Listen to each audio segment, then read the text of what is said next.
Right. Welcome back. I am visited here today with the amazing coach, Dia. My name is Adam. I'm going to be the host of this show. We're on our third episode for Rough Sketch to Final Draft. For all of you new listeners, thank you so much for being here. We love you and we thank you. As a polite reminder, we are building up a small following, so thank you, and we send our love and our gratitude for that. Just remember to like and share and subscribe. I cannot tell you how many people have been reminding me to say that. So please do that. I know that it's a helpful reminder as we're growing. We're very grateful that you're here listening, either on the podcast or here on the YouTube channel. Though enough about the intro and this wonderful start to the show, I'm going to go ahead and pass it over to my amazing guest for today, Coach Dia. So please tell us a little bit about yourself, and let's dive into this amazing topic of mindset over materialism.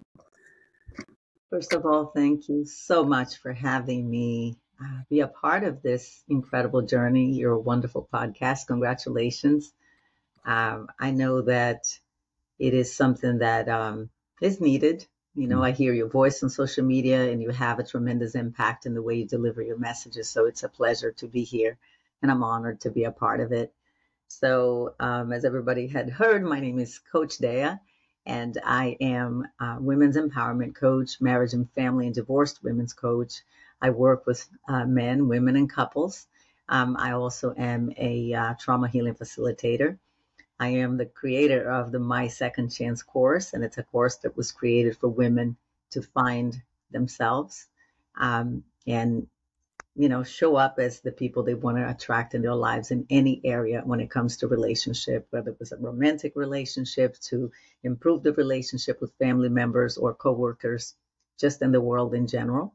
I'm also the host of the award-winning podcast, Love Most, the podcast with Dea, which is an inclusive platform that allows me to connect with people from all walks of life, whether they have a service, a product, a book, anything that is impacting their world or their community around them. So that's who I am. Phenomenal. So again, to our beginning audience and for anyone listening in the future, we wanted to start this channel off right with some of the most powerful and empowering women that I've ever had the opportunity in my life to meet. This journey has introduced many opportunities to connect with just life-changing experiences, life-changing individuals, and individuals who have made such an impact on hundreds and thousands of others and will continually do so. And again, I'm honored and humbled that you are here and that you're with us and that we're getting a chance to do this amazing conversation today. So to start from there with the long list of amazing abilities, and we'll link all of those things down below. So just to anyone listening and anyone getting a chance to watch you on YouTube, I'm getting used to kind of speaking to both audiences here. We'll have the links down in the description below. So if anyone wants to be able to find her, we'll also touch on these things right before we end the show one more time to make sure that those all sink in well. Let's go ahead and kind of pivot into our topic for the day about mindset over materialism. I think it's a good one to wrap up with. And the way that I've been kind of setting these up is that it'll be a show with a guest and then myself on the topic, and then a show with a guest and then myself on the topic, and wrap that up in 4 chunks as months go by. It could not be done without you. It could not. So I'm grateful that this is the opportunity that we have. Where would you like to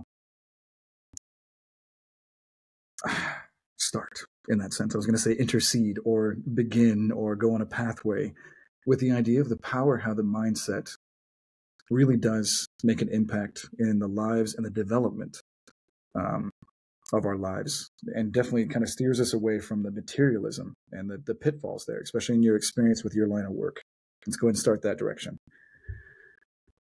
Wow, it is a very interesting thing to talk about. One, because I believe that mindset is the means by which we define the path that we want to cross, the way we want to navigate life.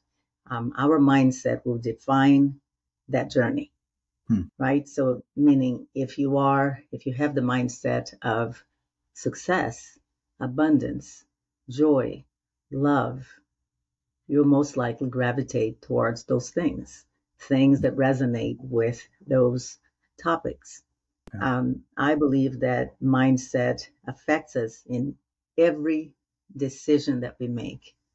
It is where perhaps even our identity stems from the mindset that we carry, or maybe the mindset we have is a consequence of our identity.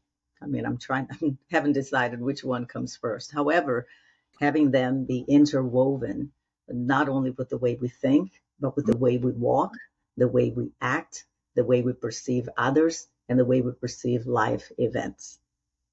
Now, when it comes to materialism, for one, I might be one of those people that don't believe that materialism is necessarily a negative thing. Yeah. Materialism can be a byproduct of a mindset.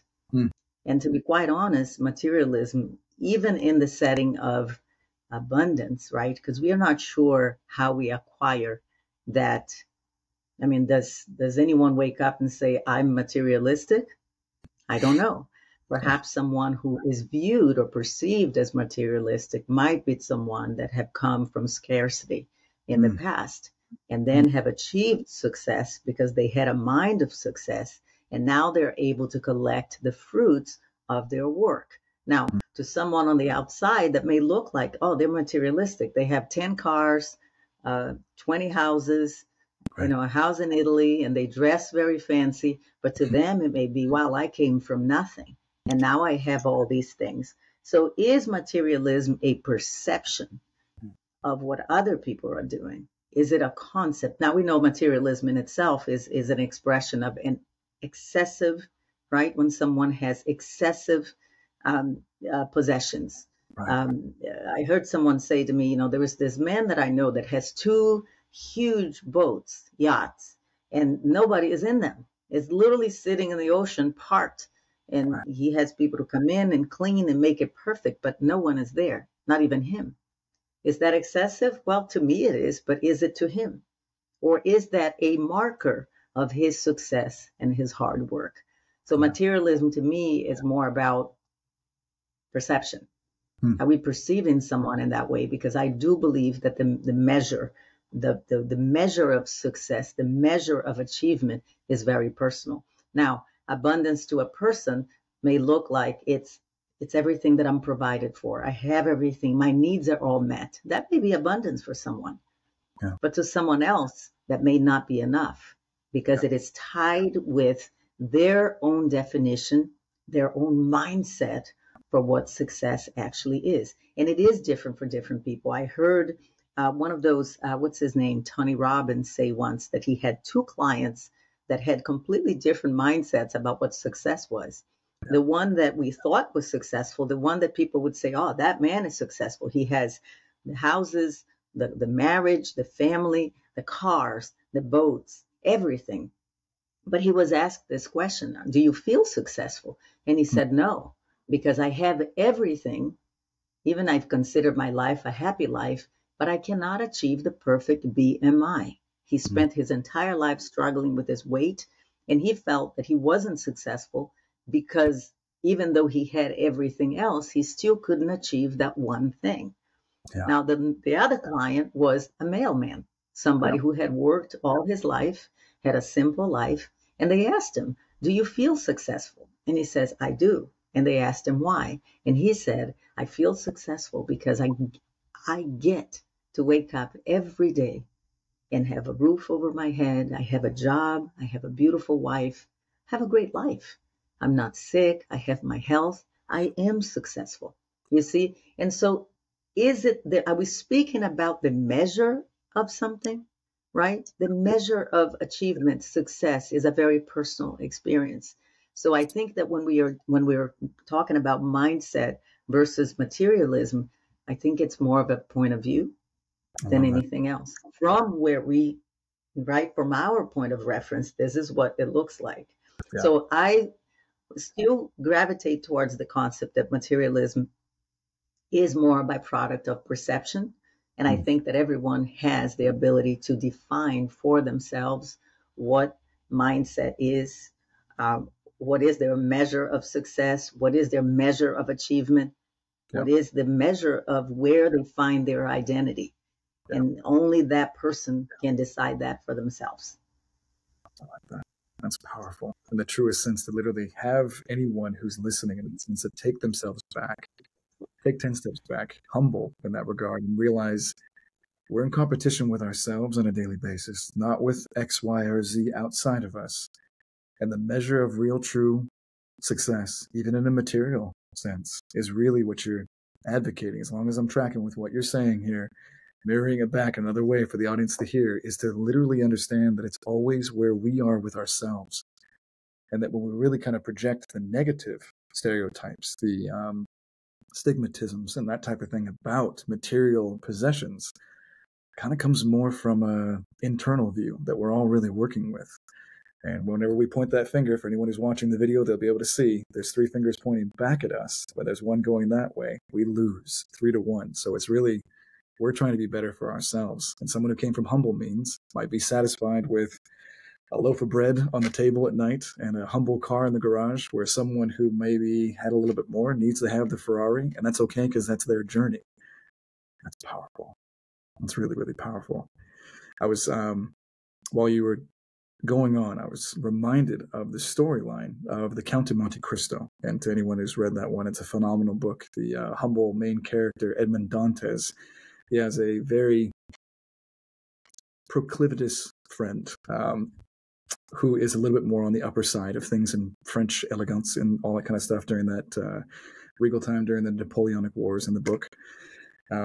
Named Fernand. And Edmond Dantes is a lowly son of a fisher. And he got a small, tiny wooden horse that his dad carved for him. Well, Fernand got an actual pony from his father. And Edmond Dantes, though, when he got his, he loved it and ran through the streets in the cobblestone. You could hear his pitter-patter as they write about it. And he's excited that he got his one made from his father, where now Fernand was envious of Edmond, that he was loving the gift, even though he got a real pony. This one was more meaningful in that sense because it meant something to him. So materialism in that regard might be about the fact of us actually getting a chance to look at how much of a blessing we are giving to ourselves and to others. That's powerful, yeah. That's powerful. What are some of the tools and some of the suggestions as we're kind of going into this that you suggest for any of our listeners, and maybe some of the things that you dive into amazingly with your clients and the different array of services that you provide? Of course, a large net there with what you are able to do. What are some of the things that you suggest for individuals to really capture that mindset and to look at things from this more deep, I would say more authentic and altruistic kind of view in that regard? What is some of the advice that you would give so they can help themselves with their mindset? I think ultimately is, I think life is actually a process of self-discovery. Yeah. Until we really truly find ourselves, do we really know anything else? Yeah. Are we able to grasp the things that are aligned with us? Because truth be told, there could be a number of things that appear to be wonderful, but they may not work for you. All that glitters is not gold, right? And that's to say that sometimes something that may look great externally may still not resonate with what's in line with your purpose or aligned with you. So the objective is to know your identity. Many people may say, I don't know where my identity comes from. I don't know if I have a purpose. I don't know what my purpose is. That's true. A lot of people are going through that. And some people, I think, find that in their jobs or in their daily lives, But I think, again, that you have to be willing to, at some point in time in life, make time for that. Make time to find you, and everything else will follow. And that's a good place to start. I love that. Purpose. There's the beautiful book, The Purpose-Driven Life. Anyone who gets a chance to Google that one, forgive me for not knowing the author offhand. And then Simon Sinek, absolutely phenomenal book and great speaker out there in the world. Start with why is the first thing that comes to mind. It's beautiful in the sense of literally finding that purpose. The purpose drives the passion in that regard into life. And that ties in a little bit to a conversation that if anyone would like to go find that you and I had a little while ago. Is that correct? Yep. From there, as far as it goes for understanding kind of an aspect of where we might want to have a viewpoint of some of the individuals who will be popping on here looking for kind of is the structure of what it is that we do, structure of what you do as a coach. What are the aspects and the steps that maybe you can suggest and maybe refer for anyone to at least start looking into themselves and learning about themselves on a deeper level? So like, as you were saying before, with the two different clients that even Tony Robbins was speaking about in your example, can find some sort of depth and fulfillment inside of themselves. What are some of the things that you suggest? Well, personal work starts with the concept of self-care, right? And I always like to say that self-care has, four distinct elements. We are very familiar with the physical aspect of self-care, right? In society, it's not uncommon for people to have hobbies or go Right. get a massage. For women, it's like we're going to go get a facial, a manicure, pedicure, and I know men do that as well. And that is wonderful. I love the part of self-care that's physical. But then you Right. go into the aspect of choice. And in choice, you make a conscious decision, intentional effort to seek deeper. And Mm. that starts with either a conversation, depending on what your needs are, and everyone is different. Some people prefer to find a counselor or a therapist or a coach like ourselves, right? That are perhaps a little more into strategizing steps of going forward. I personally find that very helpful. I've done tremendous training in or have had even on a personal level therapy of different backgrounds, and I was able to actually figure out which one felt that worked best for me, because I hear a lot of people saying, well, I did therapy but it didn't work. Well, it Yeah. might have not been paired up with the right therapist or the right counselor or the right coach. You really need to be an advocate for how something resonates with you, and try it out. Mm. It's really just much like anything in life is about trial and error.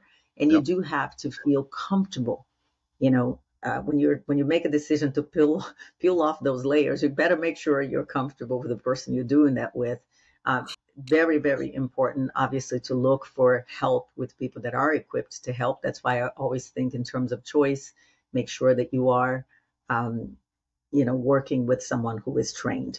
Yeah. And the third aspect of self-care that I talk about a lot is really important, particularly for women, because we have trouble saying no, and Mm. it's self-preservation. And at any level, at any relationship, when you come to the place that you really need to set boundaries for yourself in order to put yourself first, but not from a selfish perspective, but from a perspective of, I need to make sure that I am aligned with my purpose and with the things that resonate with me.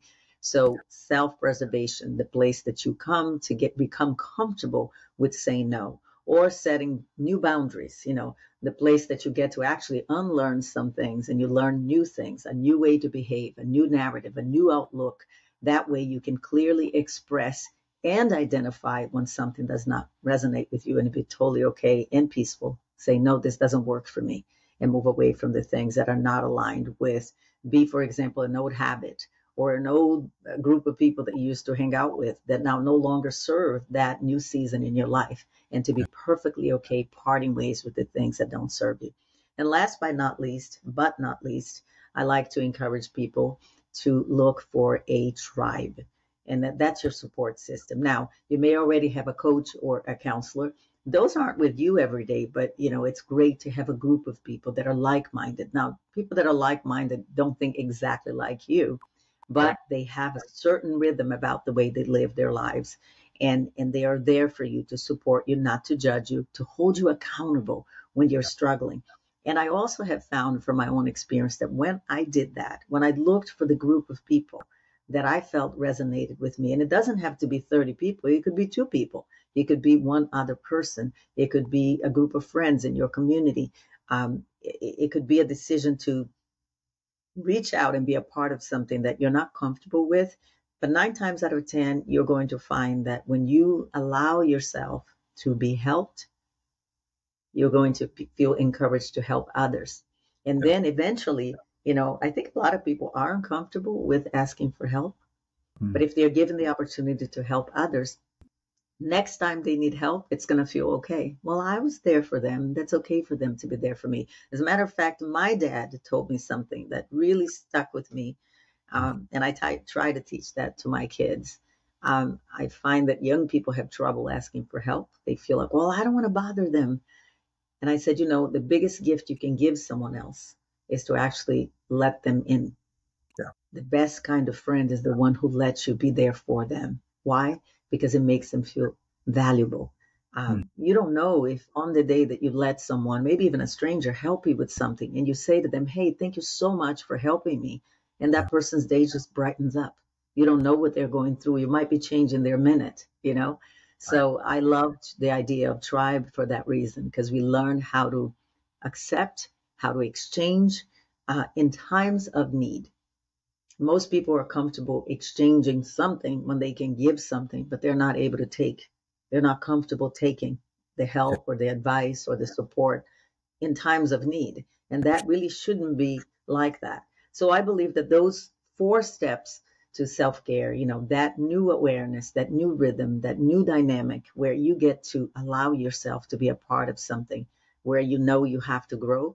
It is a moment of call it consciousness for a lack of a better word. A lot of people are walking around asleep, immersed in their either jobs, thinking that their identity lies on this or that, or this possession or that possession, because society says so. But wake up and find yourself. Grow the awareness, get the perception awakened in that sense. Wake up. I love that. And that's to the point about the materialism, about how society, and this is never going to be anything in any shape or form about any form of, politics or anything like that. It's just the fact of where the world is. If we were back in ancient Rome, do as the Romans do. If you're actually back in ancient Egypt or Babylon, there's certain prerequisites. There are presets in a society. If you're in a village of only 20 people, there's going to be expectations and a social norm in which the way we live in the West in the present time in 2023, the world has certain parameters already established. So I think in our coaching practices, what we're alluding to really out there for the audience is the fact that we know that they're there. The constraints are there. What we do as coaches and what Dia is obviously advocating for, and what I'm 100% on board with, we're on Team Dia right now, all the way, is the idea that literally we work through that on the mindset part, is that it's a challenge. So the biggest thing of it is whether or not it's happening to us or whether or not it's happening for us. If we go back to the BMI situation and you have a personal trainer that you go see on the Friday and he has a huge obstacle course, or she has a huge obstacle course set up for you inside the gym, you don't look at that as, oh, he's doing this to me or she's doing this to me. It's, oh, they took the time to set this up for me. They want to see me get stronger. They see the challenge and they want me to rise above the challenge. So as coaches, what we do as advocates for humans and for the growth of the human spirit and the human soul is that we are absolutely 100% aware that the challenges are there. The point is that we want to be there with you, to the point where Dia is mentioning the tribe, where you feel safe, genuinely in a collective area. Sometimes that isn't family for people, right? In the truest sense, sometimes family isn't where people feel safe. Right. Has that been true in your experience, right? Yeah, I'm very glad you brought that up, because that was a point that I wanted to make that I actually forgot. And that is when you get to that place where you're looking for a support system, okay? Your best friend loves you, your family, they all love you, but are they equipped to help you? Yeah. And sometimes what happens is when you start to share your struggles, they end up resenting you if you change your mind, so be very cautious about that, because what we don't want to happen is have you be in an exchange with a family member or a best friend. That I think it's wonderful to have a best friend, to have someone you can count on, but they're not always equipped to help you. And what ends up happening is we go into the stage of what I call toxic venting. You start venting in a toxic way. It's just a repetition, repetition, repetition. You don't grow out of that space because the person obviously wants to give you the opportunity to speak and share, but there is no movement. There is no shift. And that's why it's okay to talk to your friends, but make sure that you get to a point where you start saying, well, how can I move from this? What can I learn from this? What am I gaining from this?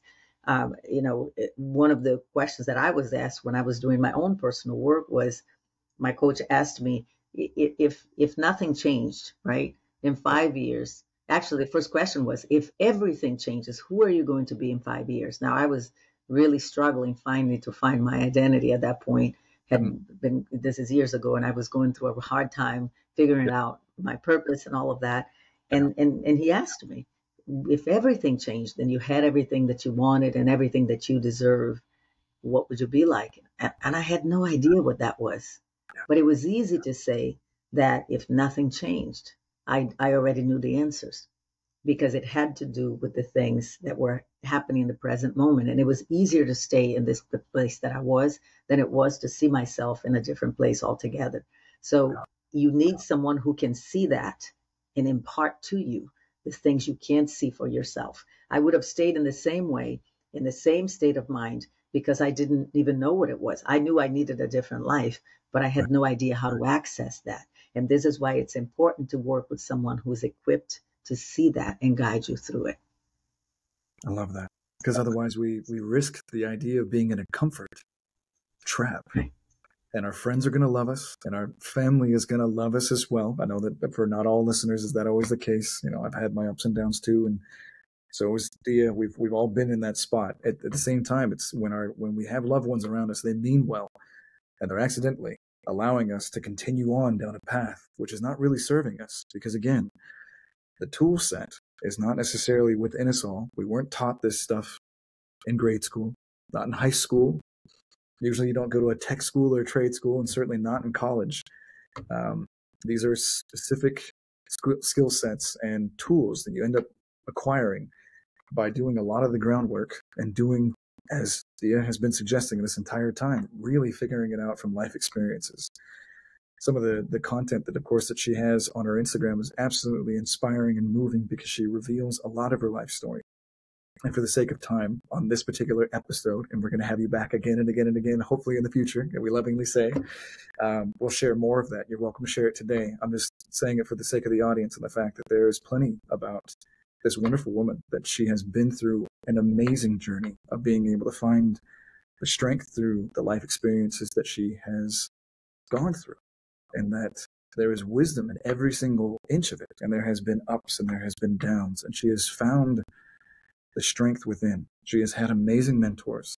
She has, and she took the time to make sure that she was investing into herself with that and investing in those mentorships. The growth capacity is huge in that regard. Mindset matters more than anything else. It literally will bring forth the manifestations of life in that regard. That's the reason why this mindset over materialism has been the original starting point of the genesis of this beginning growing podcast, this movement in the regard from me transitioning from just Instagram through support, through Dia, and through wonderful individuals like Lulu. This is a huge point about it. I have now been able to myself, humbly, just taking a moment and being vulnerable with you and the audience, been radically changed by you and Lulu in general. Like, Coach D, I can never thank you enough. Like, just the advice, the conversations that we've had. You're inspiring. It's moving. Just being able to connect with you, and it really comes into that circle of the tribe that you end up finding in life, and it's almost like you fall on it in the truest sense. I humbly say that I did. And has that been a experience for you that you would like to expound upon as well? Is that when you're going out there looking for your tribe, do you really find it? Does it find you? Kind of walk us through that process, and just for the sake of the audience, go ahead. I think it's a combination of both. I mean, first of all, before I even go into it, likewise, I think that what I saw, one of your posts, I resonated with the energy. You can tell. I mean, it's amazing that there was pre-pandemic, there was so much criticism about social media until it became the only means of communication, right? Yeah. The only window out, the only way to see into the world in a time of so much unknown and distress, and the whole world was freaking out, basically. But we were able to find that connection. It goes to show you that we are meant to connect. We are meant to be connected with others. And everybody found that way. And I saw one of your, for whatever reason, one of your reels popped up on my feed. And of course, I reached out. We collaborated with a topic. And then as we exchanged some ideas and we had some conversations, you realize that I think we are souls alike. There are a bunch of us walking a similar path, And perhaps in another life we walked and knew, but it's almost like is it a place of recognition? It just feels like I recognize this person. I recognize their soul in some way. It's just something you say, or what you convey in your own messages on Instagram, would absolutely touching so many people. So I believe that it's a combination of both. Is it that we attract? Is it that we go after, we pursue it, we seek? I don't know. I think it's, again, find you. And once you figure out what that is, it's almost as if doors will be open. You're going to find the right video, the right podcast, the right feed. Something's going to pop up on your feed. You're going to find somebody's going to recommend a book. That process of healing for me came from that mindset. Once I understood what I deserved, even if I didn't know how I was going to get it, somehow it landed on my lap. It was amazing. I started connecting with people. And to be quite honest with you, I had no idea I was going to be a coach. You see, when I started healing, my own personal journey of healing, had to change my mindset. First of all, I needed to create a new narrative. I need to have a deeper understanding about myself. And because I was coming from such a bad place, dealing with depression and PTSD, I stumbled upon a lot of things that I didn't understand. What I thought was anger was actually grief. And it took me a while to get a hold of it.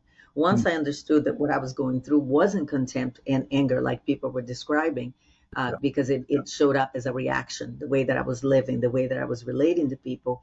I said, oh, okay, so if it is actually grief, I'm grieving something, I'm grieving a loss of something, then that thing has passed. And once I got to the point where I understood it passed, there was a place of surrender, of acceptance, that it was finished. And then I could now start anew. And when I embraced the opportunity to start anew, even in the unknown, I was faced with this one question that literally knocked my socks off, as they say. It was when my coach asked me if I knew what I had done or not done to get to the place that I was. You see, that whole time I thought something had been done to me. Yeah. Then I started to understand that, wow, if I really think about it and look back, most of my storms were self-inflicted. Now, what was my role in my pain? And when I was faced with that question, I remember expressing that moment to a few of my friends, and they said, are you crazy? Like, you're now saying that it's your fault? And I said, no, that's not what I'm saying. I'm not talking about blame. I'm talking about having a part, choosing on how I took part in this life up until now, whether it was subconscious or not. Yeah. And when I started to understand how I took part, then it was clear to me that I deserved better, that I deserved different. And so instead of saying things like, well, I love how everyone takes the best of me, but they don't want all of me, changing those words and saying, wait a minute, I gave the best of myself, knowing that possibly people wouldn't take all of me because it was not up to them.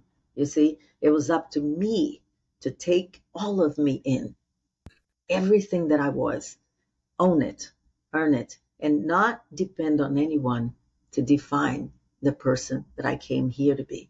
And once I embraced that, I started looking at the things that I deserved, and everything shifted. And then I thought, wow, now that I know more, right? I started studying, I took a course, I went and completed Kingdom School of Ministry, although I did not become a pastor. I took a course in marriage and family counseling, and then I started taking other courses and learning more and expanding. I wanted to expand my knowledge of what was human nature in the realm of relationships. And then I started saying, how many people would benefit from hearing this? How can I help people? How can I connect them with what I have learned? Because I found the value was because the value wasn't even about the knowledge. The value was about surrender. And so when we surrender to the truth, when we're willing to take a look at ourselves from a different place, now with a new set of eyes that is all about accountability and responsibility, we are bound to shift. Powerful. Really. So find your you. Just to recap, find your you. Take an active role in your healing process. What role are you playing? And be active.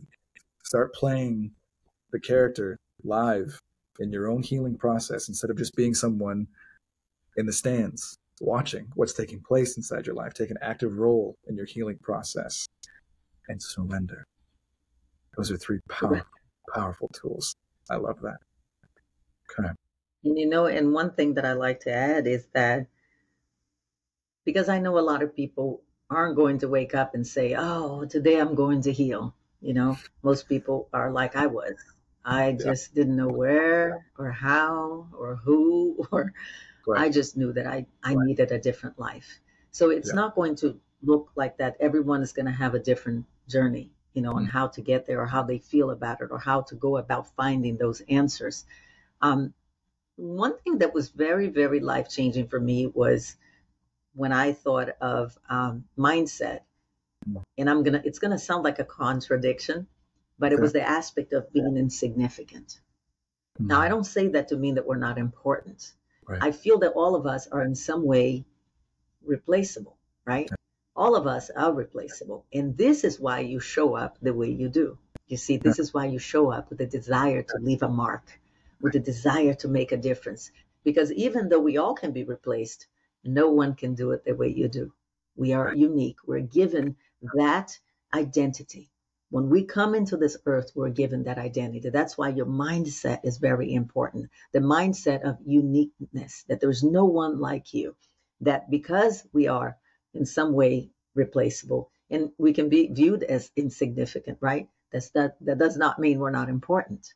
Right. We are important. We are vital to the puzzle of humanity, either within the communities we're in. And unless we feel important, you see, we can't wait for someone else to tell us who we are, right? Because what happens is if you're waiting to have the mindset of identity, from a place of identity, but you're expecting your neighbors or your community to say who you are, trust me, 9 times out of 10, people are going to tell you who you are out of their own lack or their own fear, or they don't even know who they are themselves. So now they're telling you who you need to be. Don't wait for that. Go after it. Pursue your own, whoever you are, whoever you're going to be, whoever you came to be here on earth, find that. Find that. And you will know, because it'll feel like, oh, I made it. I arrived, meaning that it doesn't matter what's going on. It doesn't matter if there is a pandemic. It doesn't matter if there is, a falling out on a relationship. You're still going to know that the path that you're on is the right path, even with all the struggles. A lot of people think, oh, because you feel like I've arrived, everything is perfect. No, it's not. It's just that you've managed the imperfections in a different way with a different mindset.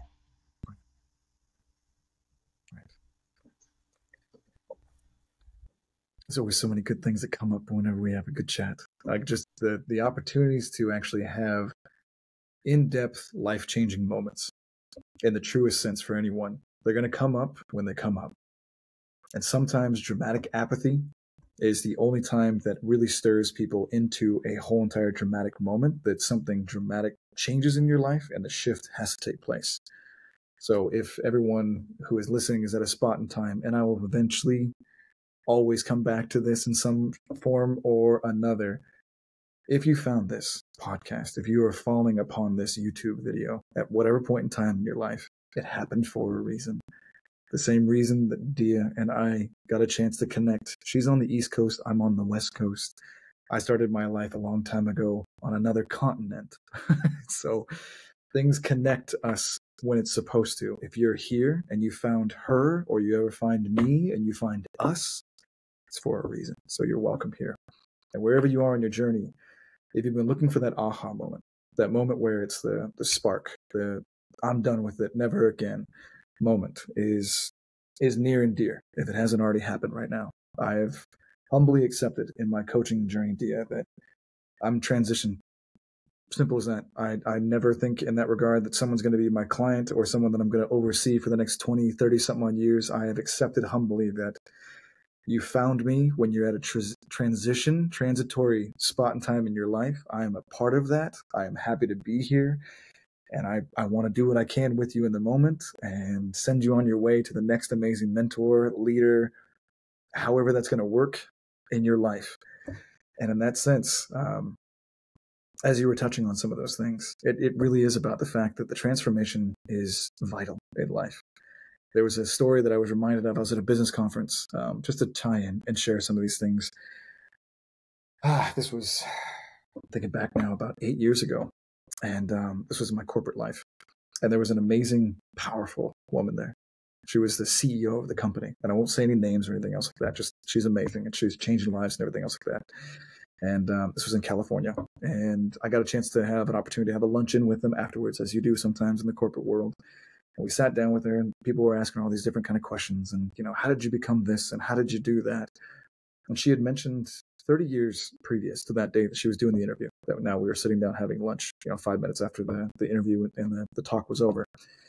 She had asked her husband for $35 or whatever it was in the kitchen to go buy something. And her and the husband had a discussion and a scuffle about money.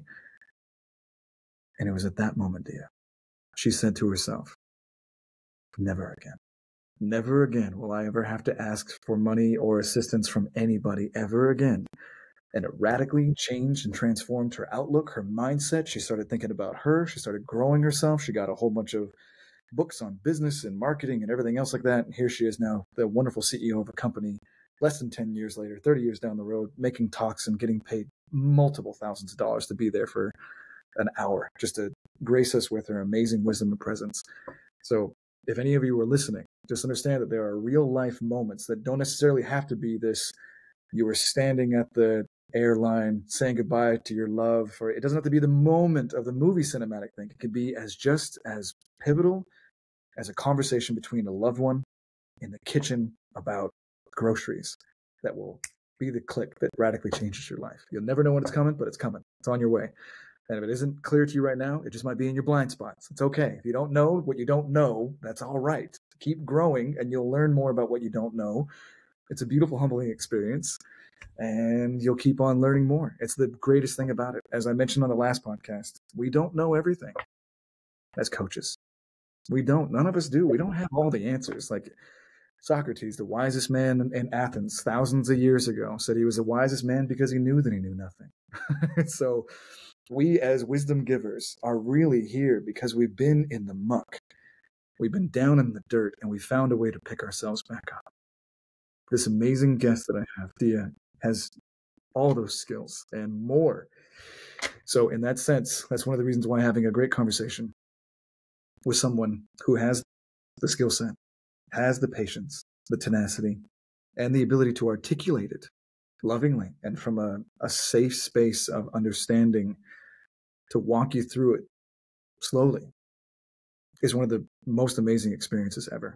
So this is just kind of a spot where we get a chance to pause and collect as we're halfway through our hour and 15. I just want to have the chance to kind of have the audience have a moment to just circumnavigate some of these thoughts in that regard and just process some of it. But it's been an absolute pleasure in this journey of this conversation even thus far. So as far as it goes for the next half hour that we have left together, what else would you like to add about mastering a mindset towards life and growth and personal development in any shape and form? And this is an open conversation portion. You have carte blanche. How would you like to add anything more to this wonderful conversation so far? Please, Dia, go ahead. Well, because since you added this little piece about the lady that became a CEO out of a moment, right?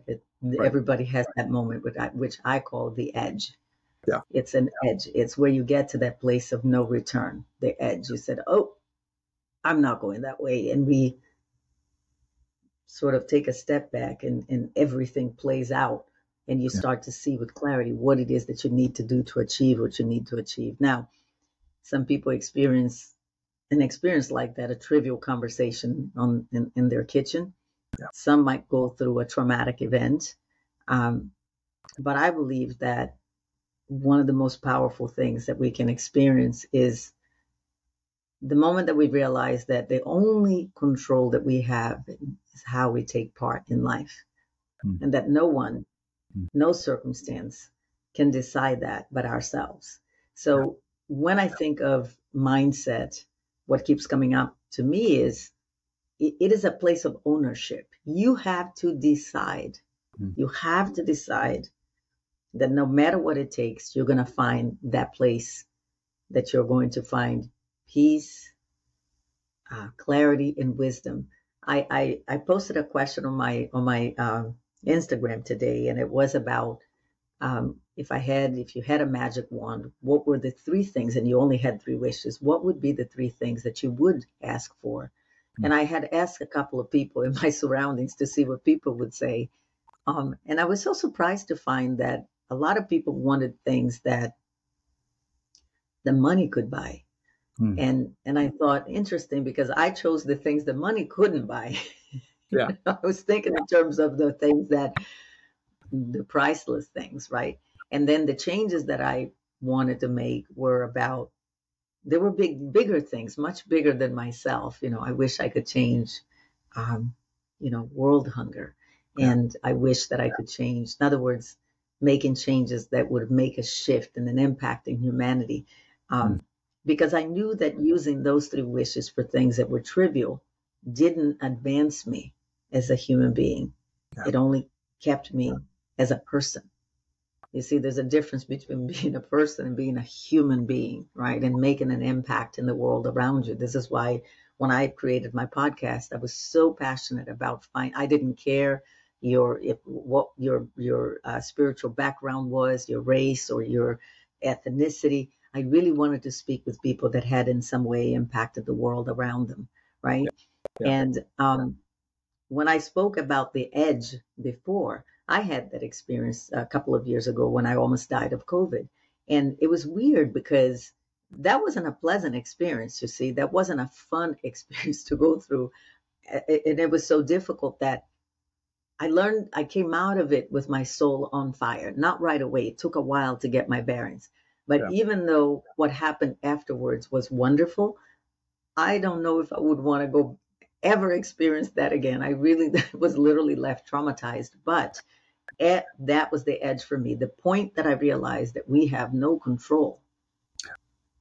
Even when you make certain decisions to live your life a certain way, there will still be times in life when, you can only make the decisions that in the way that you decide how you're going to take part in life. Everything else is up to God. Yeah.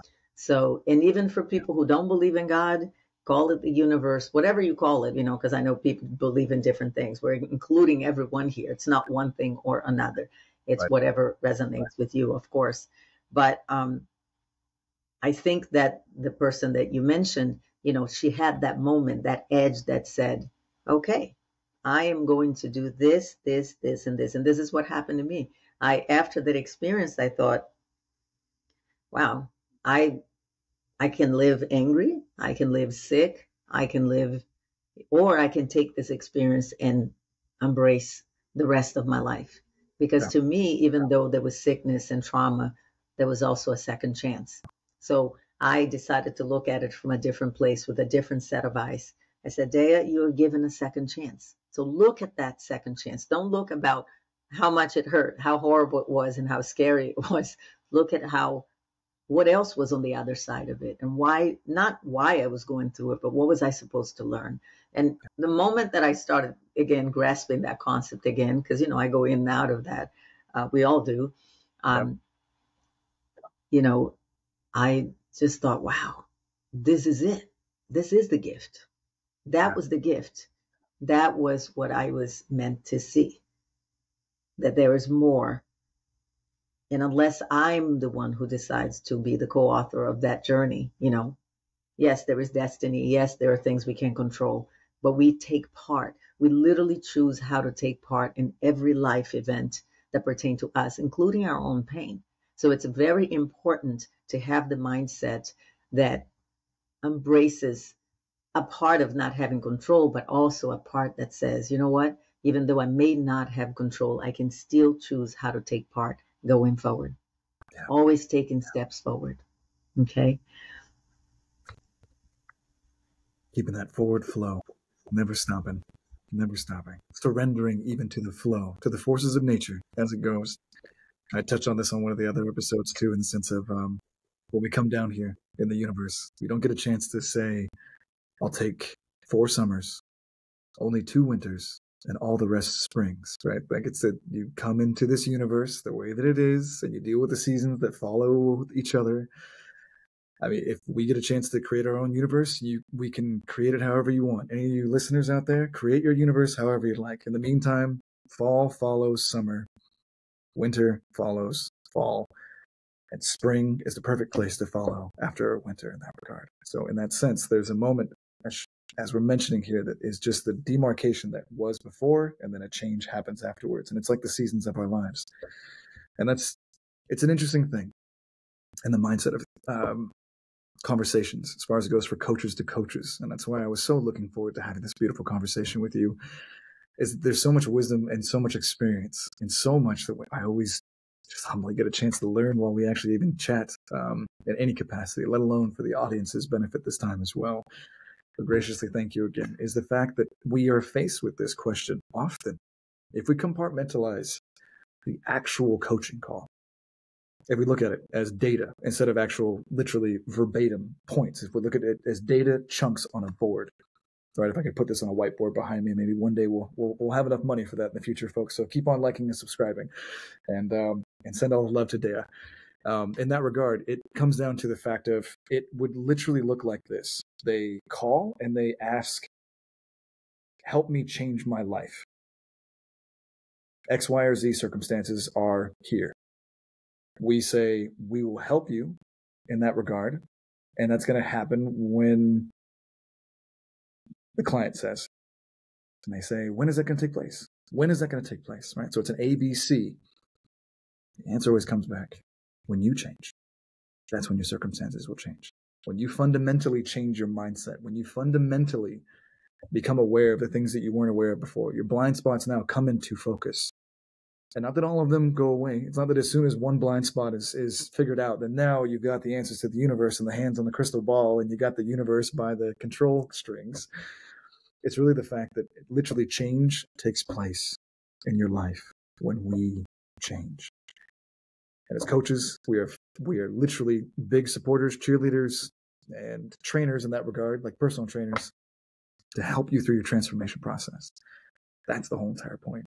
And everything that Dea has been saying today is all about that exact point, is literally being there for helping shift the mindset and coming to these aha moments, these edges that she's mentioning in that fact, and then realizing that there's no turning back and taking full, dramatic, radical accountability for your actions and playing an active role in your life, not just sitting idly by, in the spectator sports of your own life while it happens before you. And these are the kind of things that literally you'll gain and garner from being with Dea.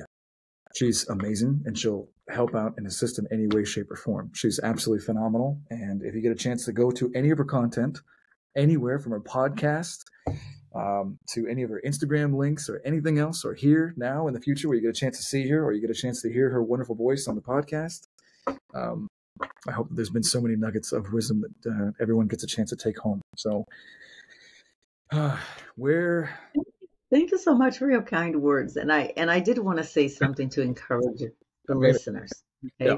Because on behalf of everyone that has, anyone who has enough courage to look for help, to look for assistance, I want you to know that in the moment that you make that decision that you're going to look for help because you know that you need some kind of change, you have already shifted.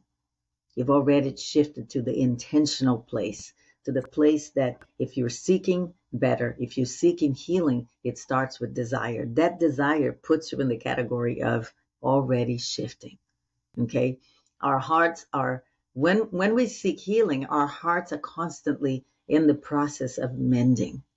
Even for those of us, all of us have had, probably if not all of the people that I know that coach have come, there are coaching, have come from a place of a broken heart at some point in time, right? So the process of healing, the process of change is ongoing. Keep in mind that there is no final destination. It's a journey. It's step by step. You can move forward. You can grow, learn, heal, and change. Changing is a byproduct of growth.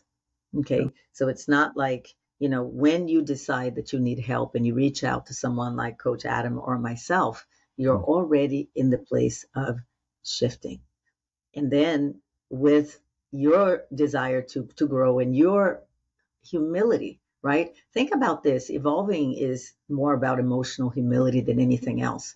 You're Yeah. still going to repeat. I saw this in I think it might have been on Instagram. I saw a post that someone posted that says you either evolve or you repeat.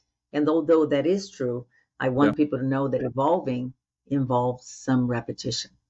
Amen. You may repeat it, and every time you repeat it, you might see something different. And see, this is what growth is. Is Yeah. yes, you're gonna maybe kind of repeat the same patterns. No one is gonna change all at once. It's gonna be gradual. And so repeating may show you that, well, I'm not doing that. I mean, I kind of am, but I did change that. It gives you a sort of awareness, a kind of a different perspective, and an opportunity to take another look of the areas that you need to continue to work on. And that's okay. As long as you keep on pressing forward. I think with emotional humility, which involves accountability and responsibility, I think everyone is capable of achieving, just a better place to be, a new way of living from a new narrative.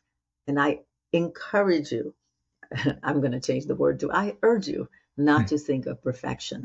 Okay. I urge all of my clients when we're dealing with relationships to strive to achieve the place of healthy communication. Okay. Only because healthy communication, it's not about perfection. It's actually about embracing the imperfections. And when we become comfortable in accepting that everyone is not going to have the same mindset and be the exact same, but we can agree. We can be in agreement. That doesn't mean we agree with everything. Being in agreement doesn't mean you agree with everything. It just means that you agree to disagree. You agree to compromise. You agree to yield to the other. And this goes for everything, not just relationships with your partner, but anybody at work, family dynamics, anything.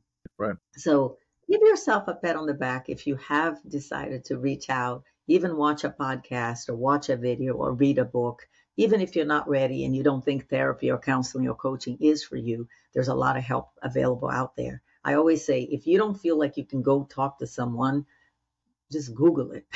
And Yeah. I'm not paid by Google to say this, Yeah. but it could be any kind of search engine for that matter. Anything that you can find, whether it be a book or a podcast or Yeah. a video or even on social media, there's a lot of stuff available. So just, keep on trying. Amen.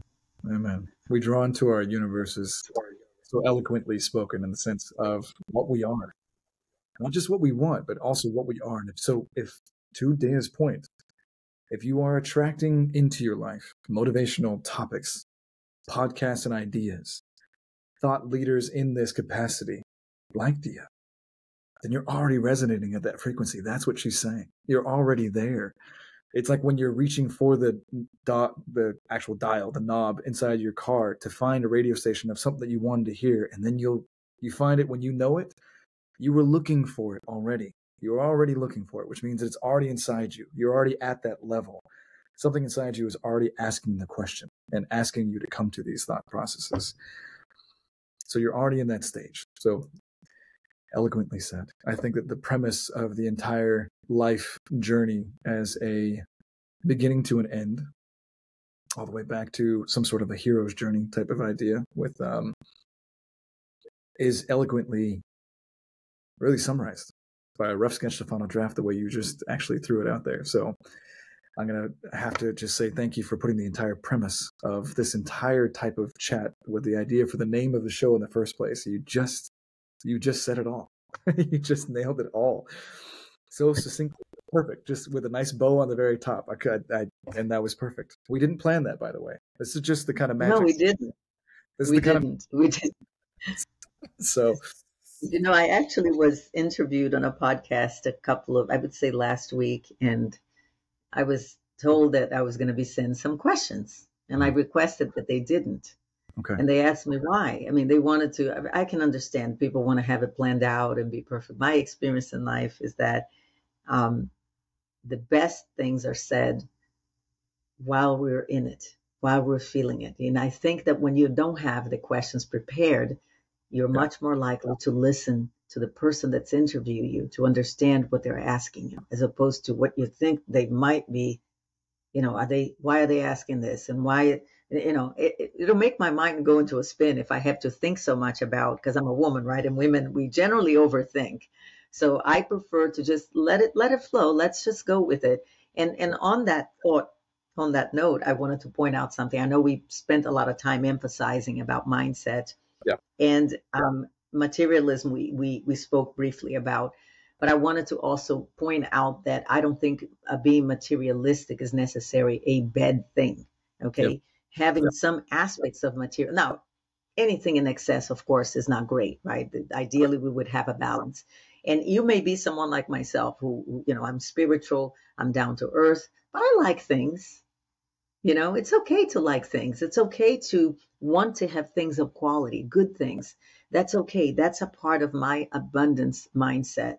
I don't operate from scarcity ever.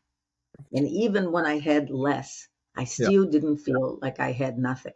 You see what I mean? Right. So when a person is comfortable with looking at abundance from a place of all of my needs are met, they can have it all and they can have it nothing. It doesn't change who they are. So your mindset should stem from a place of your identity. Mm. And I think the materialism can be an aspect of that identity. It's just, you can be, you could have material things, just don't have materialism have you, right? Don't become what can be somewhat of a perception, right? Yeah. That's why it's so important to find yourself. I just wanted to point that out. But I do see that it's important to flow. Like you used that word a couple of times, and I liked it because that's something that I use a lot. I said, let's just flow. Let's just go with it. See what happens, right? Just be real, be raw, let it flow. Just be authentic, let it be. Right. That's yeah. I couldn't agree with you more. I think it's, if anything, it's one of the things that you had mentioned that we had connected back on Instagram. I think it was one of the biggest things that drew me into you. So for anyone listening as well that doesn't know you as well, that's coming from my channel, but I think by now I've shared enough love on there that they know who you are. So this is be another chance for them to see you in action. Your authenticity speaks louder than words in that truest sense. Like who you are, you show up in an authentic way. And that's a recommendation. Any of these things that we're actually sharing with one another here also is for the benefit of the audience, is that we encourage in that regard. We do our best to model the behaviors, to be authentic and be vulnerable. We've been through the muck, we've been through the stuff, and we're here to be a guiding light the best that we can in that sense. And it's not that we, again, just to reiterate it, that we don't ever think that there's somehow a difference in the experiences. It's just more the fact that we are in the spot where we are doing the coaching, the training in that regard. But we also get coaching. Also, this is something I touched on even in the podcast with Lulu. Like as a personal trainer, taking a step back to use an analogy for anyone even just listening to this, I still get trained by somebody in that regard. The work is never done. So showing up authentically and being someone who is imperfectly working on themselves. Again, if we were perfect, we've shared this before, we'd be somewhere else, right? And in the meantime, we're working on it. And that's the whole entire point. And it's not perfection. It's that we're working towards our progress, just like you had mentioned before. And it's a journey. It's not a one and done. It couldn't be. Life is an entirely lived experience. And like you were saying before, with the repetition that happens sometimes, it comes by. Again, the ups and the downs. And we'll sit there and we think, and I know this is relatable for everyone out there, I thought I conquered this thing. I thought I was done with X, Y, or Z. I thought I beat that habit. I thought that person or that type of person was no longer attractive to me. All these things that we really do deal with on a regular basis because we're human. It's not that you've taken a seat back. It's not that you've taken 10 steps back. It's not that you've fallen off the wagon. It's nothing in that sense and in those colloquial terms. It's literally revisiting it so that you can actually see whether or not you've overcome it. That's what life will do. And as it just like music, like the vibrations, it'll get lower and lower in volume to eventually you won't hear it anymore. And you'll know that you really have passed that point.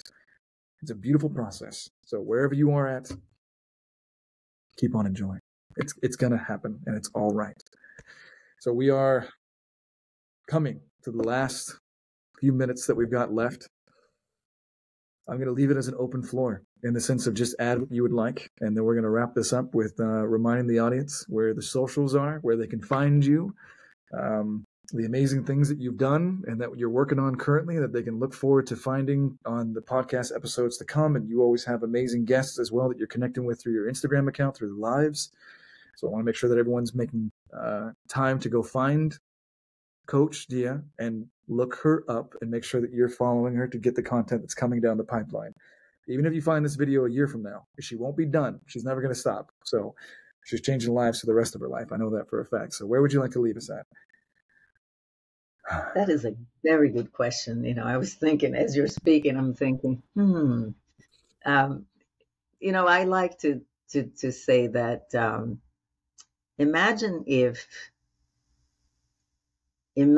if you were placed in a dark forest in front of a body of water, and you were told that you had to get to the other side of that body of water, and you really didn't know what you should do. You did know, though, that under that body of water, there were rocks, and you were told that you would step on those rocks to get to the other side. Thing is that when you pick your foot up, that first rock in front of you would light up and you would take that step. And then when you lifted the other foot, that other rock would light up and so on and so forth until you got to the other side. Imagine that when you get to the other side, everything that you need, and some of the things you want might be there, but everything you need will be there. To trust that journey. Trust that when you're willing to take a step, when you're willing to advance, when you're willing to grow, when you're willing to learn, when you're willing to be vulnerable, that the path will light up before you. Those stones that are before you in a completely dark path, on a body of water, in a place that might be unknown to you, knowing that what's on the other side is meant for you, it will light up. But it will light up only if you're willing to take the steps. So take the steps. Take the steps afraid. Take the steps not knowing what way it's going to turn out. Take the steps, because everything that you need will be on the other side, and maybe even some things you want. Okay? The most important part of my journey that I think, even in amidst pain, amidst unknown, was the moment that I desired transformation, not change, but transformation. And for me to get to a place of transformation, it required for me to see beyond what I was able to see and realize that there is something greater than myself. There was a destiny and something that I'm meant to do here on earth that is my purpose, that was far beyond what I could imagine. And if only I was willing to let it happen, if only I could see myself completely transformed, at least hope for that transformation, that I was going to achieve that place. None of us can do it alone. Don't go alone. Ask for help. Find the people. Find your tribe.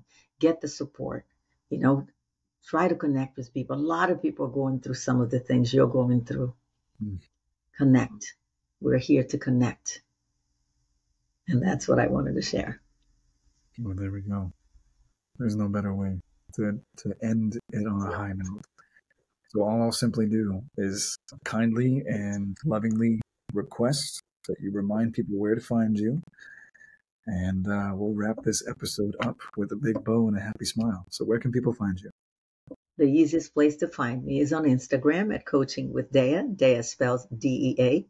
And send me a DM. I've often post about, you know, how you can connect. You can find me on Google as well at Coaching with Dea.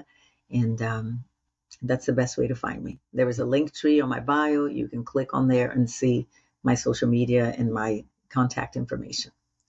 Okay. Oh, perfect. And thank you for having me. This was amazing. Thank you so much. I was so happy when you invited me to be a part of it. You know, the beauty about connecting, right, with you and with other coaches that I've been connecting with is to know that there's such a joy in the rhythm of helping other people, right? We all share that same passion. We are happy to work with people, and so much that I learned from my clients. It's unbelievable. I have a set of clients that are younger than my children, and I forgot to disclose that. I'm a mom of five, just in case you're wondering, oh, how does she do all this? I'm a mom of five. I just turned 58. I'm a COVID survivor. I'm a grandmother.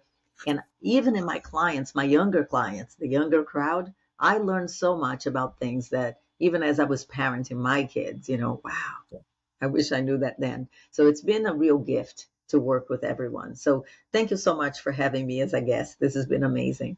Same.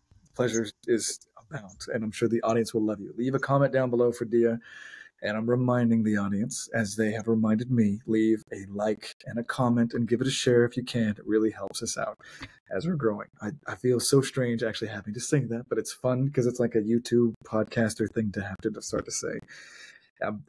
You'll learn about me more in the audience. Dia knows this. I'm much more modest and humble than I think most individuals actually really do know at the very beginning. So I'm pushing myself all the time with the great supports, like great coaches, like Lulu, like Dia, like others. And this is our family. We're growing a coaching family for healing and transformation. So thank you again so much for being a part of this. Most of this is because of you, again. So I'm going to give you that, and that's now recorded forever, and everyone's going to remember that you actually have been a part of this. So thank you.